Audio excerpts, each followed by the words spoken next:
जय माता दी। आप सभी का हमारे YouTube चैनल पे बहुत बहुत स्वागत। आइए आज सुनते हैं कार्तिक मास दूसरे अध्याय की कथा। तो बोलिए प्रेम से भगवान विष्णु की जय, माता लक्ष्मी की जय। सबसे पहले आइए ध्यान करते हैं। सिमरु चरण गुरुदेव के लिखु शब्द अनूप, कृपा करे भगवान सतचित आनंद स्वरूप। भगवान श्री कृष्ण आगे बोले कि हे प्रिय, जब गुणवती को राक्षस द्वारा अपने पति एवं पिता के मारे जाने का समाचार प्राप्त हुआ तो वह विलाप करने लगी कि हाँ नाथ, हाँ पिता, मुझको त्याग कर तुम कहाँ चले गए। मैं अकेली स्त्री तुम्हारे बिना अब क्या करूं? अब मेरे भोजन, वस्त्र आदि की व्यवस्था कौन करेगा? घर में प्रेम पूर्वक मेरा पालन और पोषण कौन करेगा? मैं कुछ भी नहीं कर सकती। मुझ विधवा की कौन रक्षा करेगा? मैं कहाँ जाऊं? मेरे पास तो अब कोई ठिकाना भी नहीं रहा। इस प्रकार विलाप करते हुए गुणवती चक्कर खाकर धरती पर गिर पड़ी और बेहोश हो गई। बहुत देर बाद जब उसे होश आया तो वह पहले की भांति वरुण विलाप करते हुए शोक सागर में डूब गई। कुछ समय पश्चात जब वह संभली तो उसे ध्यान आया कि पिता और पति की मृत्यु के बाद मुझे उनकी क्रिया करनी चाहिए जिससे उनकी गति हो सके। इसलिए उसने अपने घर का सारा सामान बेच दिया और उससे प्राप्त धन से उसने अपने पिता एवं पति का श्राद्ध आदि कर्म किया। तत्पश्चात वह उसी नगर में रहते हुए आठों प्रहर भगवान विष्णु की भक्ति करने लगी।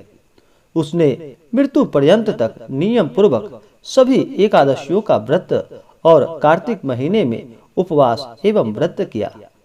हे प्रिय, एकादशी और कार्तिक व्रत मुझे बहुत प्रिय है। इनसे मुक्ति, भुक्ति, पुत्र तथा संपत्ति प्राप्ति होती है।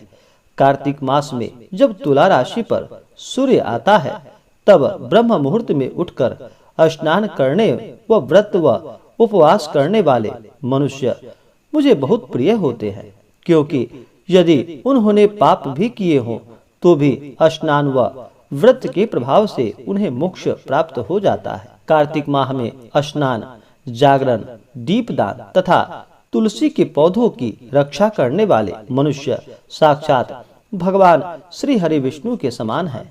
कार्तिक मास में मंदिर में झाड़ू लगाने वाले, स्वास्तिक बनाने वाले तथा भगवान विष्णु की पूजा करने वाले मनुष्य जन्म मरण के चक्कर से छूटकर सभी पापों से मुक्त हो जाते हैं।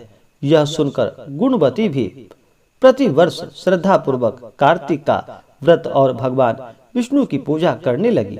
हे प्रिय, एक बार उसे ज्वर हो गया और वह बहुत कमजोर हो गई। फिर भी वह किसी प्रकार गंगा स्नान के लिए चली गई। गंगा तक तो वह पहुंच गई, परंतु शीत के कारण वह बुरी तरह कांप रही थी।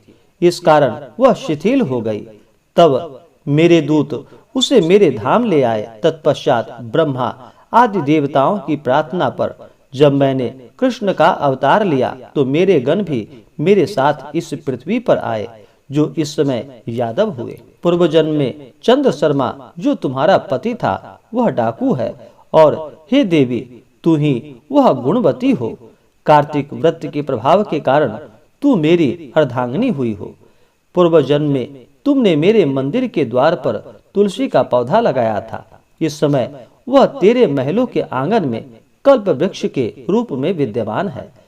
उस जन्म में जो तुमने दीपदान किया था, उसी कारण तुम्हारी देह इतनी सुंदर है और तुम्हारे घर में साक्षात लक्ष्मी का वास है। चूंकि तुमने पूर्व जन्म में अपने सभी व्रतों का फल पति स्वरूप विष्णु को अर्पित किया था, उसी के प्रभाव से इस जन्म में तुम मेरी प्रिय पत्नी हुई हो। पूर्व जन्म में तुमने नियम पूर्वक जो कार्तिक मास का व्रत किया था, उसी के कारण मेरा और तुम्हारा कभी वियोग नहीं होगा। इस प्रकार कार्तिक मास में व्रत आदि करने वाले मनुष्य मुझे तुम्हारे समान प्रिय हैं। दूसरे जप, तप, यज्ञ, दान आदि करने से प्राप्त फल कार्तिक मास में किए गए व्रत के फल से बहुत थोड़ा होता है।